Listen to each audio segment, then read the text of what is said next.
शिवपुर एक छोटा सा गांव था। उसी गांव में अर्जुन अपनी पत्नी गीता के साथ रहता था। अर्जुन गांव के चौराहे पर एक छोटा सा चिकन करी का ठेला लगाकर किसी तरह अपने परिवार का गुजारा करता था। क्या बात है अर्जुन भाई, आज भी पतीला पूरा भरा पड़ा है। सुबह से देख रहा हूँ कोई ग्राहक दिखाई ही नहीं दे रहा। आखिर मामला क्या है? क्या बताऊं मोहन भाई, दोपहर से खड़ा हूं लेकिन सिर्फ 2 प्लेट ही बिकी हैं। लोग आते हैं, देखते हैं और बिना खाए आगे बढ़ जाते हैं। अगर मेरी बात का बुरा ना मानो तो एक बात कहूं, मेहनत में कोई कमी नहीं है, लेकिन तुम्हारी चिकन करी में वह दम नहीं है जो लोगों को दोबारा यहाँ आने पर मजबूर कर दे। मैं तो हर बार अच्छे मसाले डालता हूं और पूरी लगन से खाना बनाता हूं। अब अगर मेरे हाथ में स्वाद नहीं है तो आखिर मैं क्या करूं? हिम्मत मत हारो भाई, आज एक प्लेट मुझे भी दे दो। लेकिन अगर कुछ नया नहीं किया तो यह ठेला चलाना बहुत मुश्किल हो जाएगा। अर्जुन ने उदास मन से मोहन को चिकन करी परोसी। मोहन पैसे देकर चला गया। रात होते ही अर्जुन बचा हुआ खाना समेटकर अपने घर लौट आया। लगता है आज भी पूरा खाना वापस ले आए। आपके चेहरे से ही समझ आ रहा है कि आज कमाई बिल्कुल नहीं हुई। हाँ गीता, आज भी किस्मत ने साथ नहीं दिया। लोग कह रहे थे कि मेरी चिकन करी में स्वाद ही नहीं है। अब समझ नहीं आता घर कैसे चलेगा। आप इतना परेशान मत होइए, हर मुश्किल का कोई न कोई रास्ता जरूर निकलता है। शायद हमें अपना तरीका बदलना होगा। तरीका बदलूं भी तो कैसे? जितना मुझे आता था सब करके देख लिया, अब तो कोई उम्मीद ही नजर नहीं आती। अगली सुबह घर में राशन लगभग खत्म हो चुका था। अर्जुन आंगन में चुपचाप बैठा था और गीता चिंता भरी नजरों से उसे देख रही थी। अगर आज भी कमाई नहीं हुई तो घर में चूल्हा जलाना मुश्किल हो जाएगा। अब हमें मिलकर कोई फैसला लेना होगा। अगर आप मेरी बात माने तो आज मैं आपके साथ ठेले पर चलती हूँ। खाना मैं बनाऊंगी, शायद मेरे हाथ का स्वाद लोगों को पसंद आ जाए।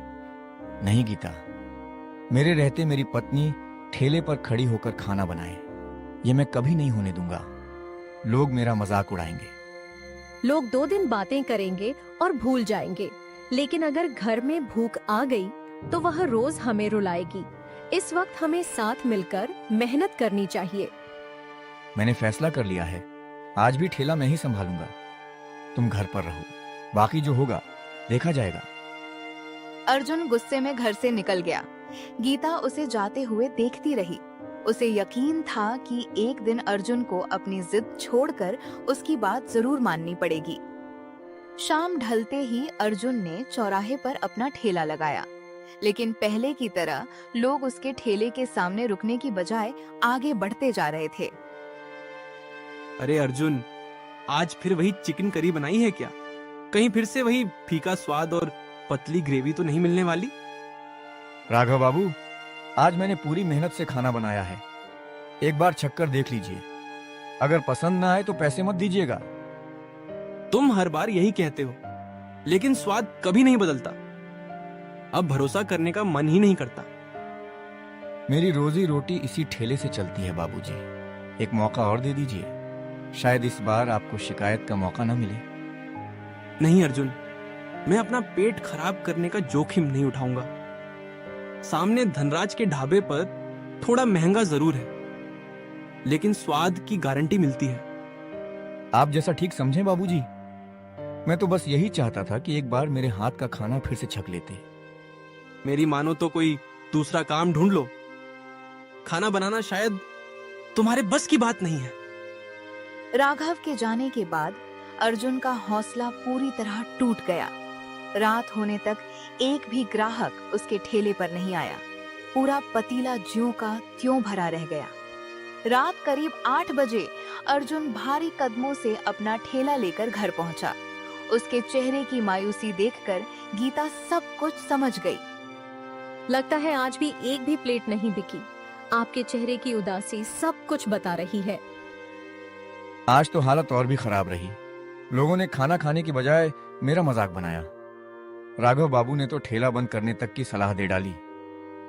मैंने पहले ही कहा था अर्जुन, लोगों को आपसे नहीं स्वाद से मतलब है।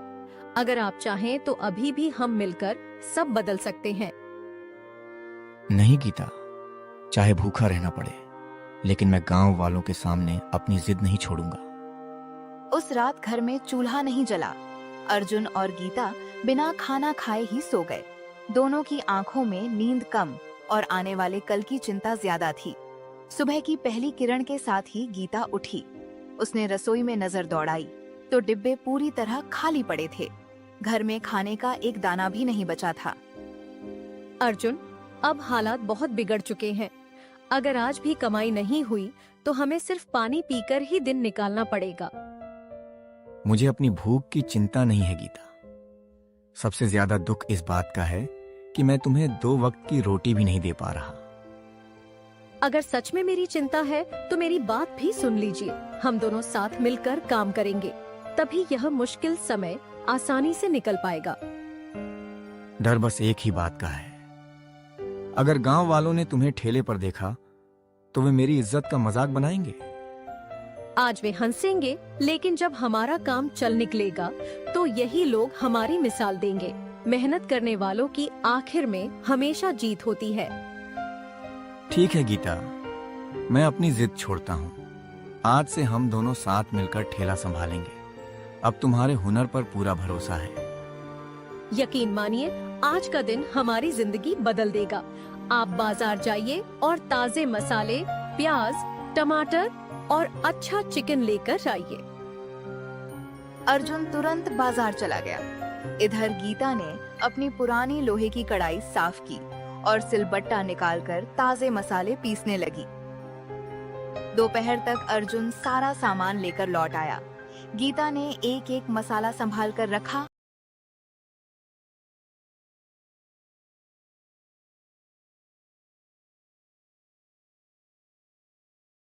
आज पहली बार लग रहा है कि शायद हमारी मेहनत सच में रंग लाएगी। तुम्हारा आत्मविश्वास देखकर मेरा डर भी कम हो गया। डर को पीछे छोड़ दीजिए। आज हम खाना नहीं, अपना सपना बनाने जा रहे हैं। बाकी फैसला ग्राहकों के स्वाद पर छोड़ देते हैं। शाम होते ही दोनों ठेला लेकर चौराहे पहुंचे। गीता को ठेले पर देखकर कई गांव वाले आपस में बातें करने लगे और हैरानी से उन्हें देखने लगे। देखो गीता, सब लोग हमें ही देख रहे हैं। सच कहूं तो थोड़ा घबराहट हो रही है। लोगों की नजरों पर ध्यान मत दीजिए। आप चूल्हा जलाइए। कुछ देर बाद यही लोग खुशबू के पीछे हमारे ठेले तक खुद चले आएंगे। चूल्हा जल गया है, चिकन भी तैयार है। अब आगे क्या करना है, तुम बताओ। बस ध्यान से देखते जाइए। पहले तेल गरम होगा, फिर इसमें खड़े मसाले डालूंगी। असली स्वाद की शुरुआत यहीं से होगी। जैसे ही गीता ने गरम तेल में तेज पत्ता, लौंग, इलायची और साबुत लाल मिर्च डाली, कढ़ाई से उठी खुशबू पूरे चौराहे में फैल गई। लोग अनजाने में उसी दिशा में बढ़ने लगे। चौराहे पर फैली लाजवाब खुशबू ने हर किसी का ध्यान अपनी ओर खींच लिया। तभी वहां से गुजर रहा मोहन अचानक ठिठक गया। अरे अर्जुन भाई, आज तो तुम्हारे ठेले से ऐसी खुशबू आ रही है कि कदम अपने आप रुक गए। और भाभी जी भी आज साथ दिखाई दे रही है। हाँ मोहन भाई, आज से गीता भी मेरे साथ ठेला संभालेगी। आज पहली बार उसके हाथ का स्पेशल कढ़ाई चिकन बन रहा है। नमस्ते मोहन भैया। आज बिना किसी झिझक के एक प्लेट जरूर चखिए। अगर स्वाद पसंद न आए तो एक भी रुपया मत दीजिएगा। भाभी जी, खुशबू ही बता रही है कि आज कुछ खास बनने वाला है। जल्दी से एक प्लेट लगा दीजिए, अब इंतजार नहीं हो रहा। गीता ने गर्मा गर्म कढ़ाई चिकन और ताजी रोटियां प्लेट में सजाकर मोहन को दी। सभी की नजरें उसी पर टिकी हुई थीं। वाह, कमाल हो गया। पहला निवाला खाते ही मजा आ गया। मसालों का स्वाद एकदम संतुलित है और चिकन भी बेहद नरम बना है। सच कह रहे हो ना मोहन भाई? कहीं मेरा हौसला बढ़ाने के लिए तो तारीफ नहीं कर रहे? अरे नहीं भाई, अगर यकीन नहीं है तो बाकी लोगों को भी बुला लो। आज तुम्हारे ठेले पर सचमुच जादू हो गया है। अरे राघव बाबू, श्याम, इधर आइए। आज अर्जुन के ठेले पर ऐसा कढ़ाई चिकन बन रहा है कि एक बार खाओगे तो बार बार याद करोगे। मोहन की आवाज और कढ़ाई से उठती खुशबू सुनकर कई लोग ठेले की तरफ आने लगे। भाभी जी, मेरे लिए भी एक प्लेट जल्दी लगाइए। खुशबू ने तो पहले ही भूख दोगुनी कर दी है। मेरे लिए भी 2 रोटियों के साथ देना। आज देखते हैं आखिर गांव भर में किस चीज की इतनी चर्चा हो रही है। बस 2 मिनट इंतजार कीजिए, सभी को गर्मा गर्म खाना मिलेगा। किसी को भी शिकायत का मौका नहीं दूंगी। गीता लगातार कढ़ाई संभाल रही थी और अर्जुन रोटियां सेक सेक कर ग्राहकों को दे रहा था। पहली बार दोनों साथ मिलकर पूरे जोश से काम कर रहे थे। गीता, आज पहली बार मेरे ठेले पर इतनी भीड़ देख रहा हूँ। सच कहूँ तो मुझे अपनी आंखों पर भरोसा नहीं हो रहा। मैंने कहा था ना, मेहनत और सही स्वाद कभी बेकार नहीं जाते। अभी तो यह सिर्फ शुरुआत है। अर्जुन, मुझे मानना पड़ेगा, आज का स्वाद पहले से बिल्कुल अलग है। अब समझ आया कि लोग तुम्हारे ठेले की इतनी तारीफ क्यों कर रहे हैं। धन्यवाद राघव बाबू। अब से हर दिन आपको इसी स्वाद का कढ़ाई चिकन मिलेगा। कभी शिकायत का मौका नहीं दूंगा। कुछ ही देर में पूरी कढ़ाई खाली हो गई। पहली बार अर्जुन के ठेले पर बना सारा खाना बिक चुका था। दोनों के चेहरों पर सुकून और खुशी साफ दिखाई दे रही थी। अगली सुबह अर्जुन पहले से कहीं ज्यादा उत्साहित था। पिछली शाम की शानदार बिक्री ने उसके अंदर नया आत्मविश्वास भर दिया था। वह जल्दी तैयार होकर ताजा चिकन खरीदने बाजार की ओर निकल पड़ा। बाजार पहुंचते ही अर्जुन सीधे कासिम कसाई की दुकान पर गया। कासिम कई सालों से गांव के लोगों को ताजा चिकन बेचता था और अर्जुन को अच्छी तरह जानता था। अरे अर्जुन भाई, आज तो सुबह सुबह ही आ गए। लगता है धंधा बढ़िया चलने लगा है। बताइए कितना चिकन दूं? हाँ कासिम भाई, आज थोड़ा ज्यादा देना। कल पूरा माल बिक गया। आज एक भी ग्राहक खाली हाथ नहीं लौटना चाहिए। अरे भाई, इन दिनों चिकन के दाम आसमान छू रहे हैं। खरीदना भी मुश्किल हो गया है। बढ़ती कीमतों से तुम्हें ज्यादा परेशानी तो नहीं हो रही? परेशानी तो है भाई, लेकिन अब ग्राहक बढ़ गए हैं। भगवान का शुक्र है कि मेहनत का फल मिलना शुरू हो गया है। वैसे बाजार में एक बात बड़ी तेजी से फैल रही है। सब लोग कह रहे हैं कि अब भाभी जी भी तुम्हारे साथ ठेला संभाल रही हैं। हाँ, बिल्कुल सही सुना है। असली स्वाद तो गीता के हाथों में है। उसी की वजह से आज लोग हमारे ठेले तक खींचे चले आते हैं। वाह अर्जुन भाई, सच कहूँ तो मुझे बहुत खुशी हुई। जब पति पत्नी एक दूसरे का साथ देते हैं, तब किस्मत भी उनका साथ देने लगती है। पहले मुझे लोगों की बातें सुनने का डर था, लेकिन अब समझ आ गया कि इज्जत मेहनत करने से मिलती है, लोगों से डरने से नहीं। यही सोच इंसान को आगे बढ़ाती है। मेहनत करते रहो भाई, एक दिन तुम्हारा नाम पूरे इलाके में होगा। कासिम ने मुस्कुराते हुए सबसे ताजा और बढ़िया चिकन चुना। उसने अच्छी तरह साफ करके अर्जुन के थैले में रख दिया। लो अर्जुन भाई, आज मैंने सबसे बढ़िया चिकन दिया है। भाभी जी के हाथ का स्वाद और इस चिकन की ताजगी मिलकर कमाल कर देंगे। बहुत बहुत धन्यवाद कासिम भाई।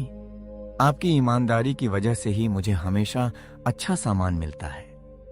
कासिम की दुकान से ताजा चिकन लेकर अर्जुन खुशी खुशी घर लौट रहा था। उसके चेहरे पर नई उम्मीद साफ दिखाई दे रही थी। तभी रास्ते में गांव का सबसे